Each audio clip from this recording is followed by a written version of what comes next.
Hello students, welcome to Science Delight. Last class में हमने कहाँ तक किया था भाई? लास्ट क्लास में हमने मैटर्स इन आर सराउंडिंग खत्म कर लिया था, राइट? अब थोड़ा सा ऐसा करते हैं कुछ केमिस्ट्री के बारे में, क्योंकि ये फर्स्ट चैप्टर हमारा जो केमिस्ट्री का था, ठीक है। केमिस्ट्री के बारे में कुछ इन्फॉर्मेशंस हम गेन कर लेते हैं कि हम क्या क्या हो सकता है, केमिस्ट्री कितनी वास्ट हो सकती है, क्या कुछ हमने मिस किया है चैप्टर में या कुछ एक्स्ट्रा पढ़ने को है हमारे पास इस चैप्टर में, ठीक है। तो उसकी बात कर लेते हैं, ठीक है। तो सबसे पहले हम बात करते हैं आपके पास केमिस्ट्री। भाई केमिस्ट्री क्या चीज होती है? केमिस्ट्री में आपके लिए सबसे अच्छा, ठीक है, इसमें एक वर्ड होता है that is chemist. Chemist word जो है, ये केमिस्ट वर्ड जो है वो कहां से लिया गया है? एल्केमिस्ट से लिया गया है, राइट। अब एल्केमिस्ट क्या होता है? एल्केमिस्ट वो पर्सन होता है जो कि केमिकल्स के बारे में डील करता है। केमिकल्स मतलब अगर हिंदी में बोला जाए इसको, हिंदी में क्या बोलते हैं इसको? रसायन विज्ञान। रसायन, रसायन कहां से मिला है? रस से। रस क्या होता है? कोई भी लिक्विड केमिकल, ठीक है, जनरली ऐसा बोला जाता है, ठीक है। डिफरेंट डिफरेंट जूसेस होते हैं ना, उनको रस बोला जाता है जनरली हम। तो वैसे ही एल्केमिस्ट वो पर्सन होता है जिसमें, जो किसमें डील करता है? जो बेसिकली केमिकल्स या different different sort of chemicals के एक्सपेरिमेंट्स में या नए नए केमिकल्स बनाता है, ठीक है। उसे हम क्या बोलते हैं? एल्केमिस्ट। तो केमिस्ट्री बेसिकली क्या है? जो कि केमिकल से रिलेटेड होगी। तो केमिस्ट्री जनरली हम बोल सकते हैं अभी फिलहाल के लिए कि some branch of science, some branch of science deals with study of chemicals। अभी ऐसे बोल सकते हैं, ठीक है। अभी हम आगे डेफिनेशन की, भले ही डेफिनेशन की बात करेंगे, अभी आप इसको ऐसे समझो, ठीक है। अब केमिस्ट्री आपने पता है, आपको पता है साइंस है ना, साइंस, ठीक है। साइंस है, साइंस की 3 ब्रांचेस आपने जनरली पढ़ी है। कौन कौन सी भाई? एक पढ़ी है केमिस्ट्री, जिसको हम पढ़ ही रहे हैं, ठीक है। एक पढ़ी है क्या? बायोलॉजी, ठीक है। और एक पढ़ी है क्या? फिजिक्स, ठीक है, बायोलॉजी। तो अब केमिस्ट्री को और इलेबोरेटेड वर्जन में करते हैं, ठीक है। तो सबसे पहले हम हिस्टोरिकल एस्पेक्ट में देखते हैं। तो हमने मैटर इन आर सराउंडिंग में भी पढ़ लिया था। हिस्टोरिकल एस्पेक्ट में क्या कहते? इंडियन फिलोसफर ने पंचतत्व के बारे में बात की थी, ग्रीक फिलोसफर ने रूट्स की बात की थी, जो 4 एलिमेंट्स थे। फिर उसके बाद मॉडर्न साइंटिस्ट ने फिजिकल केमिकल के बेसिस पर बात की थी। तो ये शुरू कहां से हुआ उसकी बात करते हैं। शुरू हुआ है हिस्ट्री ऑफ केमिस्ट्री में, सबसे पहले शुरू हुआ है ये अराउंड 400 बीसी में। 400 बीसी में क्या हुआ जी? एक कंक्लूजन डेवलप होना लगा। कंक्लूजन एंड डेवलपमेंट किस बेसिस पे? Nature and behaviour of matter पे, ठीक है। ये हम पहले बात कर चुके हैं कि मैटर क्या चीज है। क्या होता है मैटर भाई? मैटर वो एलिमेंट होता है या वो सब्सटेंस होता है जिसके पास क्या हो? मास हो, और जो क्या करे? स्पेस ऑक्यूपाई करे, ठीक है, ऑक्यूपाई करे, राइट, ऑक्यूपाइज करे। नेक्स्ट, अब 4 सेंचुरीज के आसपास, 4 सेंचुरी के आसपास क्या हुआ? एरिस्टोटल, 2 साइंटिस्ट थे, अरिस्टोटल एंड प्लेटो। उन्होंने क्या बताया? उन्होंने अपनी एलिमेंटल थ्योरी दी, ठीक है, जो कि किससे रिजेंबल करती थी? नेचर ऑफ मैटर से रिजेंबल करती थी, बराबर।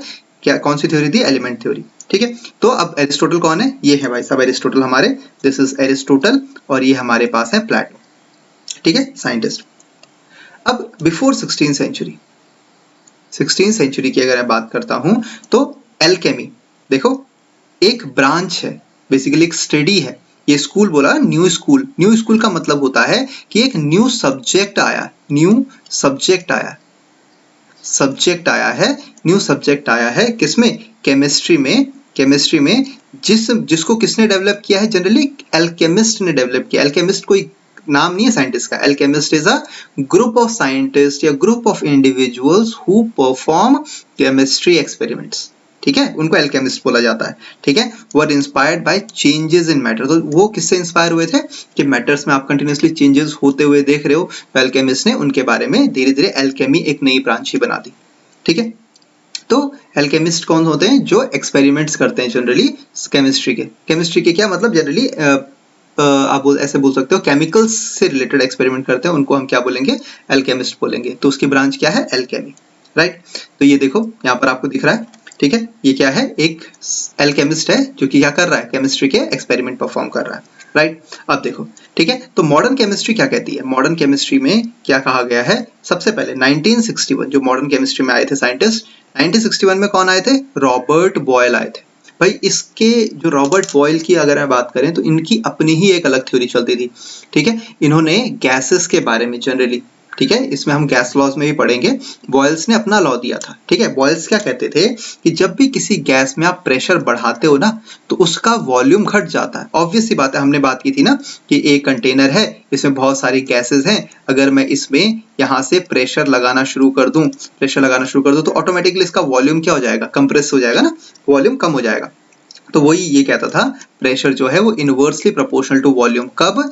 जब टेम्परेचर क्या हो? कांस्टेंट हो। ये है बॉयल्स लॉ, ये है बॉयल्स लॉ, ठीक है, बॉयल्स लॉ है। तो बॉयल्स लॉ ये है, आपको इसके बारे में इतना अभी डिटेल में जाने की जरूरत नहीं है, डिटेल में हम आराम से बात करेंगे बाद में, ठीक है। आईसीएससी वाले बच्चे शायद इसी में ही करेंगे, ठीक है, 9th में ही करेंगे, लेकिन सीबीएसई के लिए हम 11th में भी है सीबीएसई का, तो ठीक है, डिटेल में स्टेट्स ऑफ मैटर में। बट आप नॉलेज तो भाई नॉलेज का भंडार है, जहां से मिल रहा है बटोर लो, ठीक है। तो आप धीरे धीरे इनके बारे में थोड़ा जानोगे ना तो आगे चल के आपको बहुत अच्छा लगेगा, ठीक है, बहुत इजी लगेगा, चीजें कंसेप्ट बहुत इजी होने शुरू हो जाएंगे। तो देखो रॉबर्ट बॉयल ने क्या किया? Study the concept of matter, जिसमें क्या थे? जनरली एलिमेंट्स थे और गैसेस थी, और उनके क्या क्या थे? बिहेवियर शो करना, राइट। ये है हमारे बॉयल्स, रॉबर्ट बॉयल, राइट। 1774 की अगर मैं बात करूं तो 1774 में एक साइंटिस्ट आए, लेवॉइजर, जिन्होंने क्वांटिटेटिव एरा ऑफ केमिस्ट्री की शुरुआत की। क्वांटिटेटिव एरा ऑफ केमिस्ट्री क्या हुआ भाई? क्वांटिटेटिव एरा किसे बोलेंगे? क्वांटिटेटिव एरा जनरली क्वांटिटीज से आपको पता लग रहा होगा। क्वांटिटीज मतलब 1 किलो हमने सोडियम क्लोराइड लिया, 1 किलो हमने AgNO3 सिल्वर नाइट्रेट लिया, पता लग रहा है ना, जहां पर हम क्वांटिटी की बात करते हैं, ठीक है। जैसे दवाइयां बनती है तो दवाइयों में आपने देखा होगा, दवाइयों के पीछे क्या लिखा रहता है एक पर्चे में? इतने मिलीग्राम, इतने मिलीग्राम, इतने माइक्रोग्राम, ये चीजें केमिकल्स लगाए हुए हैं। तो वो चीजें क्वांटिटेटिव एरा में आती हैं, क्वांटिटेटिव एनालिसिस भी करते हैं हम, ठीक है। तो ये आपके कौन से थे? आपके साइंटिस्ट, ये भाई साहब हमारे कौन से थे? ये हमारे लोवाइजर थे, राइट। अब 1807 में आए सर जॉन डेल्टन। भाई इनकी कहानी तो अलग ही है। इन्होंने क्या दिया था? द डेल्टन एटॉमिक थ्योरी, ठीक है। इन साइंटिस्ट ने बताया था जो एटम है भाई, एटम क्या है? इनडिविजिबल है, इसको हम फर्दर डिवाइड नहीं कर सकते। धीरे धीरे वो फेल हो गई थ्योरी, बट स्टार्टिंग किसने की थी? मेजरली बोला जाए तो डेल्टन का बहुत ऊपर नाम है, ये हमारे डेल्टन साहब है, ठीक है। 17th एंड 18th सेंचुरी की अगर मैं बात करूं, 17 और 18 सेंचुरी की अगर मैं बात करूं तो यहाँ पर साइंटिस्ट आए Henry Cavendish, Humphry and Joseph priestly, ठीक है। इन्होंने क्या किया? अब केमिस्ट्री की डेवलपमेंट बेसिकली इनहैंस किया, इस स्टडी ऑफ मैटर को और केमिस्ट्री को इनहैंस करने की बात की। तो ये है हमारे पास कौन से? हेनरी कैवेंडिश हमारे पास ये रहे। फिर नेक्स्ट कौन से आए आपके पास? नेक्स्ट है आपके पास हम्फ्री डेवी और लास्ट में जोसेफ प्रिस्ली, करेक्ट। चलो जी आगे बढ़ते हैं। अब देखो 19th सेंचुरी के खत्म होते होते 19th सेंचुरी के खत्म होते होते क्या हुआ?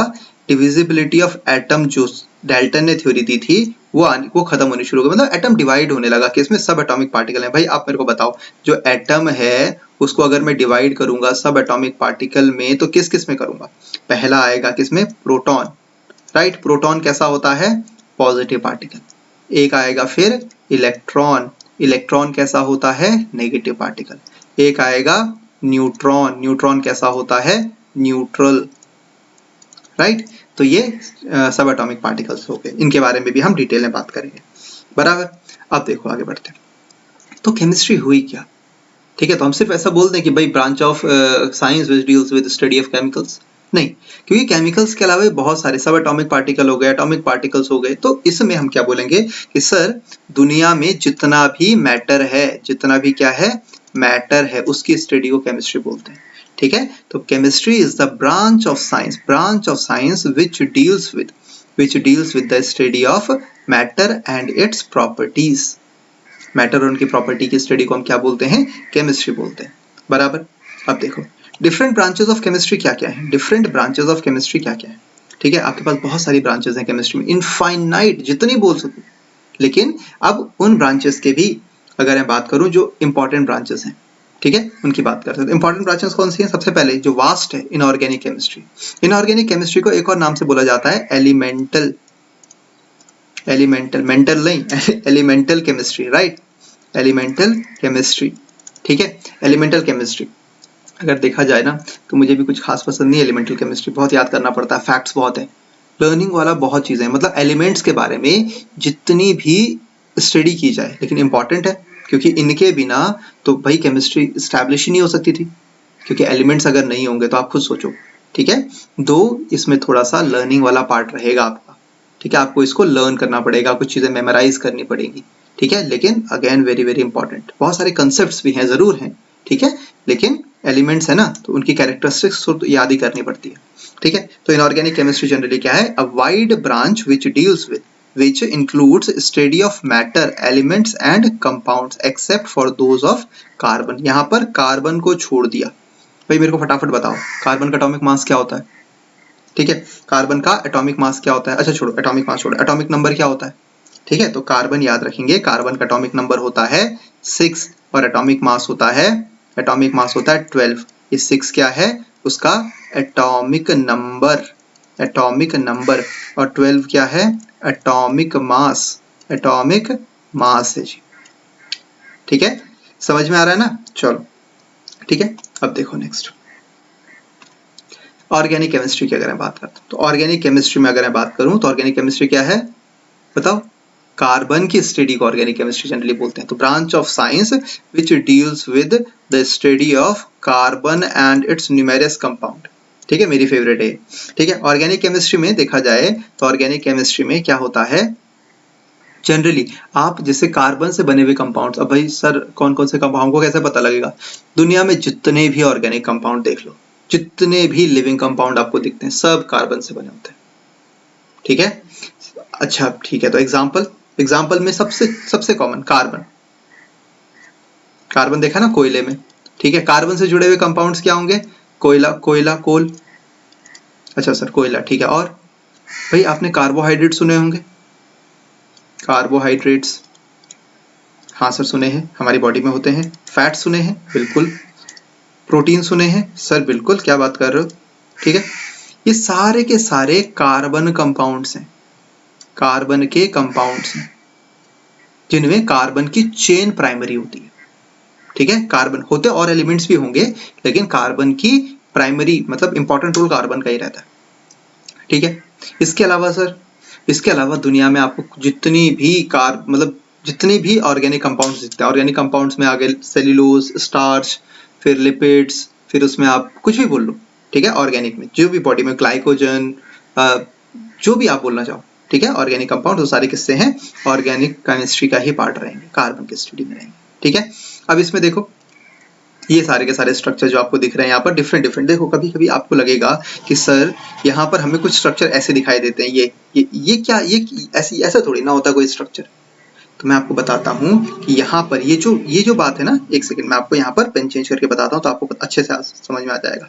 देखो ये वाला जो आपको दिख रहा है ना, ये जो आपको दिख रहे हैं, ये कॉर्नर्स जो दिख रहे हैं, ये कॉर्नर बेसिकली आपको क्या शो करते हैं पता है, कार्बन शो करते हैं, ये कार्बन है, ये 1 कार्बन को, ये 2 कार्बन को, ये 3 कार्बन को, 4 कार्बन को, 5 कार्बन को, 6 कार्बन, ये आपके लिए थोड़ा नया रहेगा, ठीक है, हायर क्लासेस में आप इसके बारे में डिटेल में पढ़ोगे, ठीक है, जैसे ये है, ठीक है, तो इसका मतलब क्या हुआ कि ये भी कार्बन है, ये भी कार्बन है, ये भी कार्बन है, हर कॉर्नर को आप कार्बन में बात करोगे, ठीक है। बोलेंगे सर अगर मैं ऐसे बनाऊं तो, ऐसे बनाऊं तो, ऐसे बनाऊं तो, बोला हाँ बच्चा ये भी कार्बन है, यहाँ पर ये भी कार्बन है, ये भी कार्बन है, कार्बन है, कार्बन है, कार्बन है, कार्बन है, ये सब कार्बन है, ठीक है। तो हर एक कॉर्नर किसको बताएगा, कार्बन को बताएगा। आगे बढ़े, चलो नेक्स्ट एनालिटिकल केमिस्ट्री की बात करते हैं। तो एनालिटिकल केमिस्ट्री में एक सेकेंड, हाँ मैं पेन चेंज कर देता हूँ।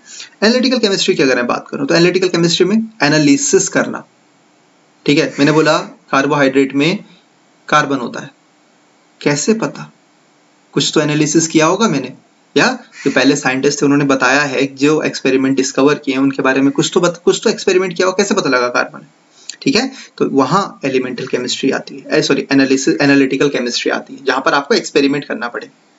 जैसे मैंने बोला कि सर ये जो पार्ट है, ठीक है, जैसे आपके पास मैंने एक कंपाउंड लिया H या NaNO3 लिया, ठीक है, मैंने बोला इसमें सोडियम है, नाइट्रोजन है, ऑक्सीजन है, क्योंकि मेरे को फॉर्मूला पता है। लेकिन अगर मैं एक कंटेनर लूं और उसी में सोडियम नाइट्रेट डाल के दे दूं आपको, ठीक है, और ये NaNO3 डाल के दे दिया मैंने, तो आपको थोड़ी ना देख के बोलेगा सोडियम, हाँ मैं सोडियम हूँ, मैं नाइट्रोजन हूँ, मैं ऑक्सीजन हूँ, ऐसा तो करेगा नहीं, क्या बोलते हैं, कंपाउंड।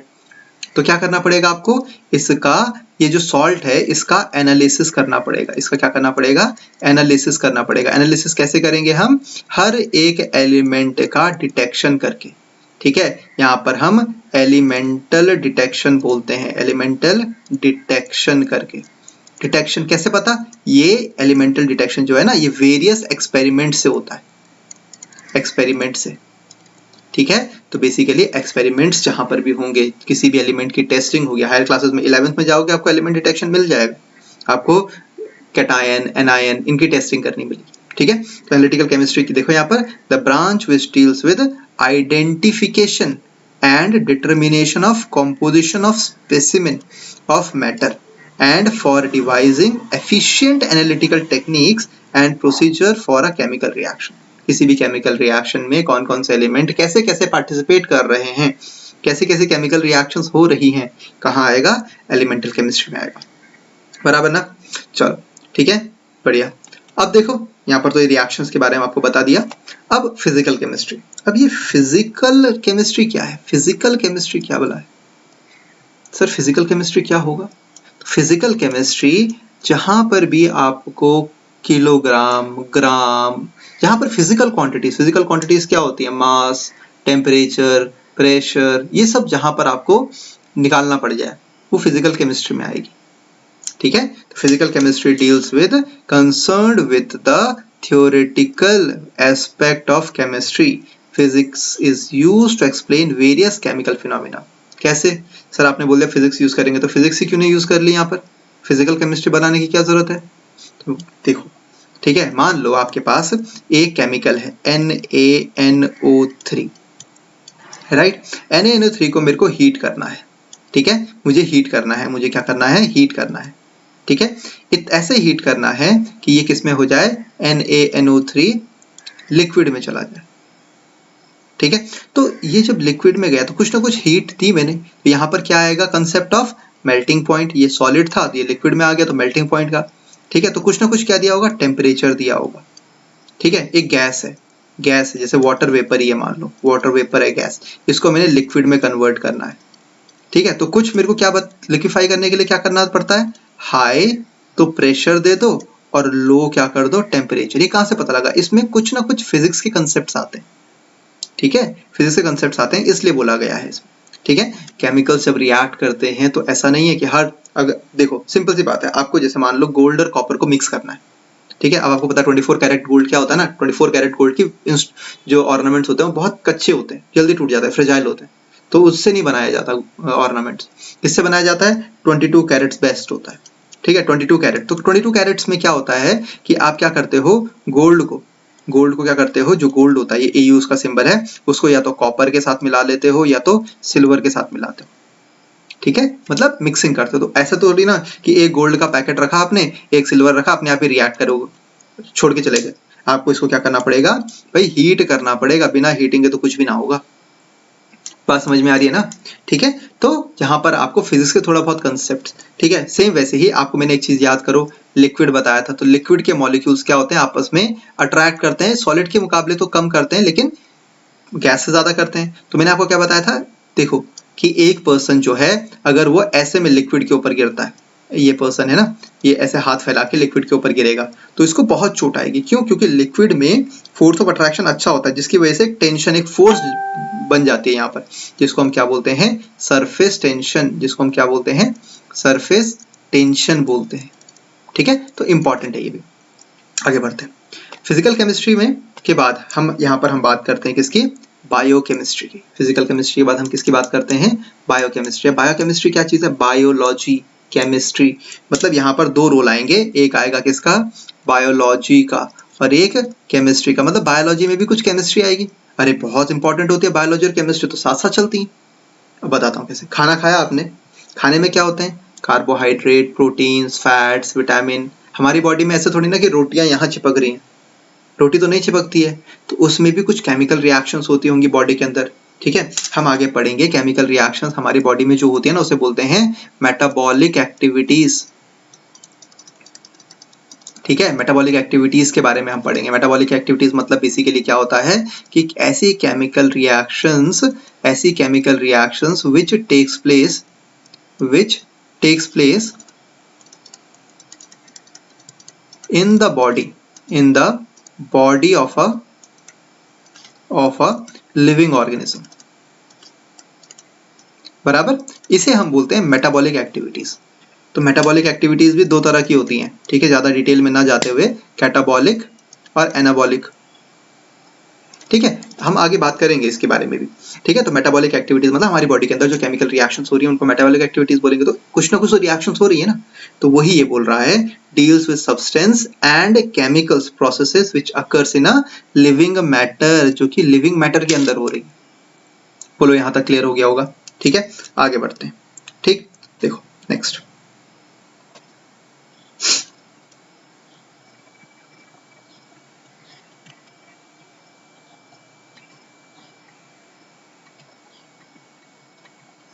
हाँ जी, अब देखो नेक्स्ट, जॉन डेल्टन। ठीक है, जॉन डेल्टन की अगर मैं बात करूं तो जॉन डेल्टन ने क्या बोला, John Dalton proposed in his theory of atom that atoms can neither be created nor be destroyed। ठीक है, ये बहुत पुरानी बात है। ठीक है, 1600 1700 की बात है। ठीक है, क्योंकि 19th सेंचुरी के एंड तक तो ये पता लग गया था कि atom can be created, sorry atom can be further divided into इसमें प्रोटॉन्स, इलेक्ट्रॉन्स एंड न्यूट्रॉन्स। ठीक है, तो ये पहले की बात है। सो जॉन डेल्टन की ये थ्योरी रही। ठीक, जॉन डेल्टन ने क्या कहा कि एटम्स को ना तो बनाया जा सकता है ना ही खत्म किया जा सकता है। ठीक है, बस एक फॉर्म से दूसरी फॉर्म में कन्वर्ट किया जा सकता है। नेक्स्ट साइंटिस्ट आए कौन से हमारे, लेवॉइजर। लेवॉइजर ने क्या कहा, उन्होंने एक लॉ दिया अपने एक्सपेरिमेंटल एविडेंस के बेसिस पे। उन्होंने क्या किया, टिन लिया। ठीक है, टिन लिया और एयर ली, मतलब ऑक्सीजन ली जनरली, यहाँ पर टिन लिया SN+O2 और उसको क्या किया, एक कंटेनर में बंद कर दिया और उसको नीचे से क्या करना शुरू कर दिया, हीट करना शुरू कर दिया। तो उन्होंने देखा कि जो भी नया केमिकल बना, नया प्रोडक्ट जो भी नया प्रोडक्ट बना, ठीक है, उसका मास एकदम बराबर है किसके मास के, रिएक्टेंट के मास के बराबर। तो उन्होंने क्या बोला, भाई चाहे केमिकल रिएक्शन कुछ भी हो जाए, मास कभी भी खत्म नहीं होता है। ठीक है, तो ये बोल रहा है कि total mass of the tin and air before chemical change remain unaltered का मतलब unchanged. Okay, unchanged even after the chemical change producing tin oxide provided temperature remain constant। बात समझ में आई, टेम्परेचर जब कांस्टेंट रहे, कांस्टेंट टेम्परेचर दे रहे हो तो उसमें ऐसा नहीं होता। ठीक है, उसमें चेंज नहीं आएगा मास में, बराबर। चलो, ये है हमारे लेवॉइजर साहब। Okay, these are Lavoisier, this is he is Lavoisier. Okay, law of conservation of mass. अब law of conservation of mass नाम से पता लग गया होगा आपको। ठीक है, कंजर्वेशन ऑफ मास क्या बोलता है, mass can neither be created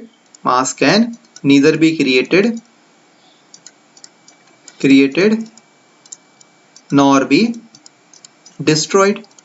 क्योंकि हम केमिस्ट्री की बात कर रहे हैं तो हम बोलेंगे ड्यूरिंग अ केमिकल रिएक्शन। ठीक है, साथ साथ में आप बनाते जाना नोट्स। ओके, तो ड्यूरिंग अ केमिकल रिएक्शन मास ना तो बनाया जा सकता है ना ही खत्म किया जा सकता है, तो उसे हम क्या बोलेंगे, law of conservation of mass. तो देखो यहाँ पर कोई भी केमिकल रिएक्शन है, the total mass of reacting substance is equal to total mass of product. Total mass of reacting substance is equal to total mass of product. ठीक है, तो ये चीज आपको थोड़ा ध्यान रखनी है, कब, अंडर सिमिलर कंडीशंस में। ठीक है, ये चीज याद रखनी है। देखो नेक्स्ट एग्जांपल दे दो। ठीक है, एग्जांपल में अगर मैं दूं आपको, ठीक है, सिंपल सी बात है, यहाँ पर C+O2 गिव्स CO2। ठीक है, कार्बन का मास कितना होता है पता है, कार्बन का मास होता है 12 और ऑक्सीजन का मास होता है 16, और ऐसे कितने ऑक्सीजन के एटम है, 2। तो इनका अगर मैं मास कैलकुलेट करूं टोटल कितना होता है, 12 + 16 × 32 gram, that will be equal to कितना हो गया, 44। ठीक है, मैं इसमें इस समय ग्राम नहीं यूनिटी लेता हूँ खाली। ठीक है, ग्राम नहीं लेता हूँ। ठीक है, ग्राम की बात हम बाद में करेंगे, अगला चैप्टर हमारे पास आ रहा है। ठीक है, तो यहां पर हमने बात की कि इतना है इसका। ठीक, अब देखो कार्बन डाइऑक्साइड में, CO2 में भी तो उतना ही होगा। यहाँ पर देखो 12 + 16 × 2 that will be again equal to 44। तो जो प्रोडक्ट है और जो रिएक्टेंट है दोनों का मास क्या आ रहा है, बराबर आ रहा है। क्लियर ना? चलो आगे बढ़ते हैं। एक्सपेरिमेंट किया होगा कंजर्वेशन ऑफ मास पे, किसने किया? किसी ने तो किया होगा, ठीक है। तो वो एक्सपेरिमेंट किया है लैंडोल्ट ने, ठीक है। लैंडोल्ट ने क्या कहा?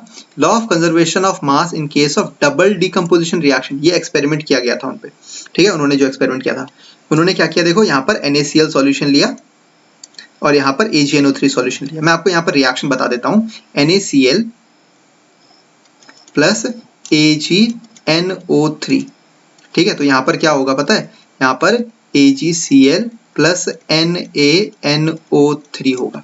अब देखो मास, देखो इन्होंने मास बोला कि सोडियम है भाई, सोडियम तो 23 होता है, क्लोरीन है, क्लोरीन 35.5 होता है, यहाँ पर Ag है, Ag का मास होता है 108, प्लस नाइट्रोजन कितना है भाई, नाइट्रोजन 14 है, और ऑक्सीजन कितनी हुई 16 इंटू 3। सेम वैसे ही यहाँ पर Ag कितना है 108, प्लस क्लोरीन कितना है 35.5। सेम वैसे ही यहाँ पर सोडियम कितना है 23 प्लस 14 प्लस कितना हो गया ये 16 इंटू 3 बराबर। देखो यहाँ पर इसका जो मास आएगा वो आएगा 58.5, प्लस इसका जो आएगा ये आएगा अराउंड 170 के अप्रॉक्स, ठीक है। देख लेते हैं, मैं श्योर नहीं हूँ, एक सेकेंड। 108 14 और 48, ठीक है। 8 8 16 4 20 हो गया, और 5 और 2 7 हो गया, 170 आ गया, ठीक है। 170 हो गया बराबर, ठीक है। तो इसका आ गया 170, और ये अगर इसमें 58.5 ऐड करें तो कितना आता है, ये आता है 228.5 आ गया टोटल मिला के 228.5। ये 170 कहाँ से आया आपको पता है ना, ये 170 यहाँ से आया।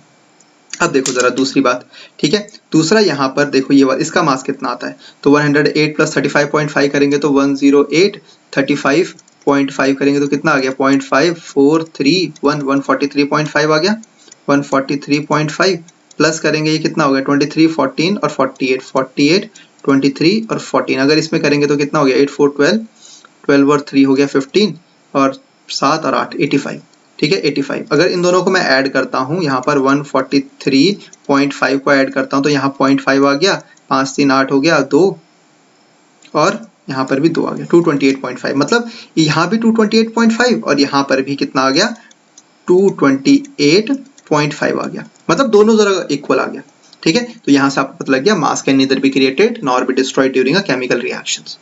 क्लियर है जी? ठीक है, ये एक्सपेरिमेंट किसने किया था, लैंडोल्ट ने किया था। ओके चलो आज के लिए हम इतना ही करते हैं, ठीक है। यहाँ तक होप्स आपको समझ में आया हो, ठीक है। जितनी भी चीजें हमने डिस्कस करनी थी आपके फर्स्ट चैप्टर से रिलेटेड, ये सब खत्म हो गई है, ठीक है। चाहे आप ICSE में हो, चाहे आप CBSE में हो, दैट्स इट, इससे ज्यादा आपको नहीं पूछेगा, ठीक है। आगे भी और भी बहुत सारी है, ठीक है। तो आपको अगर ये समझ में आया हो, ठीक है, तो प्लीज लाइक शेयर सब्सक्राइब जरूर करना और अपने फ्रेंड्स को भी बताना, ठीक है, ताकि जितना ज्यादा हो सके लोग समझ सकें इस चीजों को, ठीक है। केमिस्ट्री इज नॉट अबाउट रट्टाफिकेशन, अगर आपको समझ में आता है तो याद करने की जरूरत ही नहीं है, ठीक है ना। ठीक है, तो please do like share and subscribe. Okay चलो आज के लिए इतना ही करते हैं, ठीक है। नेक्स्ट क्लास में हम फिर मिलेंगे कुछ नए चैप्टर्स के साथ, तब तक के लिए बाय बाय।